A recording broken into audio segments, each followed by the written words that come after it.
మిత్రులందరికీ శుభోదయం.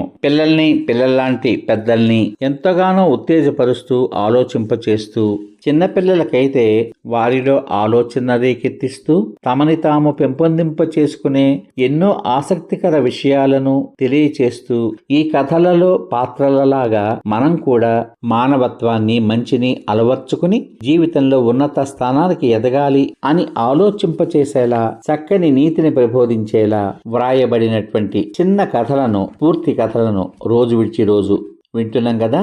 అందులో భాగంగా ఈరోజు మనం శ్రీ కందర్పమూర్తి తాతయ్య గారు రచించిన సరస్వతీపుత్రుడు అనేటువంటి చిన్న కథల సంపుటి నుంచి 19వ కథగా శకున ఫలితం అనే కథ విందాం. మరి కథ పేరు శకున ఫలితం. శకునం అంటే మీకు తెలుసు కదా, సహజంగా మనం ఏదైనా ఒక పని మీద వెళ్తుంటే ఇంట్లో మీ అమ్మగారు నువ్వు ఏ పని మీద అయితే వెళ్తున్నావో ఆ పని విజయవంతం కావాలని ఎదురుగా వస్తారు. అలా ఎదురు రావడాన్ని శకునం అంటారు. అటువంటి శకునం యొక్క ఫలితం ఏ విధంగా ఉందో ఈ కథలో తెలుసుకుందాం. అగ్రహారంలో విశ్వనాథ శాస్త్రి గారు వేద పండితుడు. వేదాన్ని ఔపోసన పట్టిన ఘనపాటి. నిత్య వేద పారాయణ ఆధ్యాత్మిక పరిమళాలతో విరార్జిల్లుతూ ఉంటుంది వారి గృహం. జాతక, గృహ వాస్తు, వివాహాది శుభకార్యాలకు పంతులు గారు నిర్ణయించిన ముహూర్తాలకు తిరుగు ఉండదు అని ఊరి ప్రజల యొక్క నమ్మకం. శాస్త్రి గారి ధర్మపత్ని కామాక్షమ్మ భర్తకు తగిన భార్య. ముఖాన పసుపు, నుదుట రూపాయి కాసంత కుంకుమ బొట్టుతో సాంప్రదాయ వస్త్రధారణ, కాలికి వెండి కణియాలు, నిత్యము పూజా పునస్కారాలతో మహాలక్ష్మిలా కనబడుతుంది ఆ ఇల్లాలు. శాస్త్రి దంపతుల ఏకైక సంతానం 15 ఏళ్ల మాధవ్. ఇంట్లో జరిగే ఆధ్యాత్మిక కార్యక్రమాలతో పాటు సమయానుసారం సంధ్యావందనము, గాయత్రి జప పఠనం చేస్తూ ఉంటాడు. తెలివైనవాడు, వినయ విధేయతల పుట్ట. విశ్వనాథ శాస్త్రి గారు కుమారునికి వారి సాంప్రదాయ విద్యతో పాటు ప్రపంచ జ్ఞానం కోసం అధునాతన విద్య కూడా అవసరమని తలిచి ఊరి ప్రభుత్వ ఉన్నత పాఠశాలలో ప్రవేశం కల్పించారు. మాధవ్ చదువులో చురుకైన విద్యార్థి, తెలివైన విద్యార్థి కావడంతో తరగతిలో ఉపాధ్యాయులు బోధించే విద్యా విషయాలు ఒకసారి వింటే చాలు జ్ఞాపకం ఉంచుకుని వార్షిక పరీక్షల్లో 80% పైబడిన మార్కులతో ప్రథముడుగా ఉంటున్నాడు. మాధవ్ కనబరిచే వినయ విధేయతలకు ఉపాధ్యాయులందరూ ముగ్ధులైపోయేవారు. రోజులు గడుస్తున్నాయి. మాధవ్ క్రింది తరగతుల్లో మంచి మార్కులతో పాస్ అవుతూ పాఠశాలకి మెరిట్ విద్యార్థిగా పేరు సంపాదించుకున్నాడు. ప్రస్తుతం 10వ తరగతిలోకి వచ్చాడు. ఇప్పుడు 10వ తరగతి వార్షిక పరీక్షలు వ్రాసే సమయం వచ్చింది. మొదటి రోజు పరీక్ష వ్రాసే రోజు మొదలైంది. ఇంతవరకు ఊరి ఉన్నత పాఠశాలలో పరీక్షలు రాస్తున్న మాధవ్కి 10వ తరగతి పబ్లిక్ అయినందున పరీక్షా కేంద్రం పక్క ఊరి పాఠశాలలో వ్రాయవలసి వచ్చింది. మాధవ్ రోజు మాదిరి పూజాది కార్యక్రమాలు పూర్తి చేసుకుని 10వ తరగతి వార్షిక మొదటి రోజు పరీక్ష పేపర్ రాయడానికి బయలుదేరుతుంటే వెనక నుంచి అతని తల్లి కామాక్షమ్మ, ఒరే శకునం చూసుకు వెళ్ళు బాబు అంది. మాధవ్ తన వ్రాత పరికరాలతో బయలుదేరి వీధి మలుపు తిరుగుతూ ఉంటే విధవరాలైన మేనత్త పార్వతమ్మ ఎదురుపడి, ఏమిట్రా మాధవా, నీ స్కూలు పరీక్షలు ఎప్పటి నుంచి అంటూ పలకరించింది. మాధవ్కి చిర్రెత్తి ఏదో జవాబు చెప్పి వెనక్కొచ్చాడు. అసలే సాంప్రదాయ కుటుంబంలో పెరిగిన మాధవ్కి అనుమానాలు ఎక్కువ. వెంటనే ఇంటికి తిరిగొచ్చి కాళ్ళు కడుక్కుని చెంబుతో మంచినీళ్లు తాగి కూర్చున్నాడు.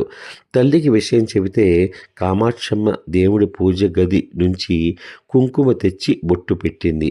విశ్వనాథ శాస్త్రి గారు వసారాలో పంచాంగం పట్టుకుని ఎవరికో ముహూర్తం నిర్ణయిస్తున్నారు. కామాక్షమ్మ కొడుక్కి హితవు చెప్పి పూజా కార్యక్రమంలో నిమగ్నమైంది. మాధవ్ పరీక్షకి సమయం మించిపోతోంది అన్న ఆందోళనతో గుమ్మం ముందు నుంచి తొంగి చూసి ఎవరూ లేరు అని నిర్ధారణ చేసుకుని గబగబా అడుగులేయడం మొదలుపెట్టాడు. వీధి మధ్యలోకి వచ్చేసరికి భైరవమూర్తి గారింట్లోంచి నూనె పోసే తెలకొల నూకాలు నూనె మట్టెతో ఎదురుపడి, చిన్నబాబు ఈ స్కూల్కి పోతున్నారా అంటూ పలకరించింది. మాధవ్కి చిర్రెత్తింది. పరుగున ఇంటికి వచ్చి కాళ్ళు కడుక్కుని మంచినీళ్ళు తాగి కూర్చున్నాడు. తల్లి పూజలో నిమగ్నమైంది. తండ్రి పంచాంగ పట్టణంలో కనిపించారు. పరీక్ష సమయం దాటిపోతోంది అన్న గాబరాతో మాధవ్ మారు మాట్లాడకుండా గుమ్మం దిగాడో లేదో మంగలి పొది పట్టుకుని అప్పన్న, చిన్నబాబు తల బాగా మాసిపోనాది, ఎప్పుడు చేయమంటారు అని వినయంగా అడిగాడు. మాధవ్కి ఒకటే భయం పట్టుకుంది. పబ్లిక్ పరీక్షా కేంద్రం మార్పు జరగడం, తను ఇప్పటికే శకునాలు అనుమానంతో సమయాన్ని వృధా కావించడం తట్టుకోలేకపోయాడు. పర్యవసానం పరీక్షా కేంద్రానికి అర్ధగంట ఆలస్యంగా చేరి కంగారుగా పరీక్ష పేపర్ వ్రాయడం జరిగింది. మరుసటి రోజు నుంచి తల్లినే నీళ్ల బిందెతో ఎదురు రప్పించి మిగతా పరీక్ష పేపర్లు వ్రాసిన ప్రథమ పరీక్ష రోజు ప్రభావం మిగతా పరీక్షల రోజుల మీద కూడా పడింది. పాఠశాలకు ప్రథముడుగా వస్తాడు అనుకున్న తెలివైన విద్యార్థి మాధవ్ మూఢ నమ్మకాల అనుమానంతో పరీక్షా కేంద్రానికి ఆలస్యమవడం, ఆందోళనతో పరీక్ష రాయడం కారణంగా ద్వితీయ శ్రేణిలో పాస్ అవడం, దినపత్రికలో పరీక్షా ఫలితాలు చూసిన ప్రధానోపాధ్యాయుడు, మిగతా అధ్యాపకులు ఆశ్చర్యపోయారు. చూసారా, మూఢనమ్మకాలు అనేటువంటివి మనిషి మీద ఎంత తీవ్రమైన ప్రభావం చూపిస్తాయో. ఎంతో తెలివైన ఆ కుర్రాడు కేవలం శకునం అనేటువంటి ఒక మూఢనమ్మకాన్ని నమ్ముకుని చివరికి పాఠశాలలోనే ప్రథముడిగా ఉండవలసిన వాడు ద్వితీయ శ్రేణిలో పాస్ అయ్యాడు.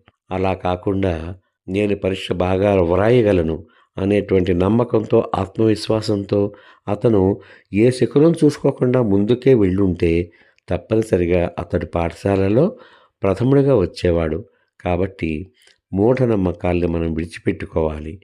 ఒకవేళ మనకి పట్టింపు ఉన్నా మనకు నష్టం కలగనంత వరకు వాటిని లెక్కలోకి తీసుకోవాలి తప్ప, మనకి నష్టం వచ్చే పరిస్థితి ఎదురైనప్పుడు మాత్రం మూఢనమ్మకాలను ఖచ్చితంగా వదిలేయాలి. వదలకపోతే వాటి ఫలితం ఇలాగే ఉంటుంది అనేటువంటి చక్కని నీతిని మనకు అందించిన శ్రీ కందర్పమూర్తి తాతయ్య గారికి హృదయపూర్వక ధన్యవాదాలు తెలియజేసుకుంటూ మళ్ళీ రేపటి భాగంలో మరో మంచి కథతో మీ ముందుంటాను. అంతవరకు సర్వే జనా సుఖినో భవంతు. శుభమస్తు. స్వస్తి.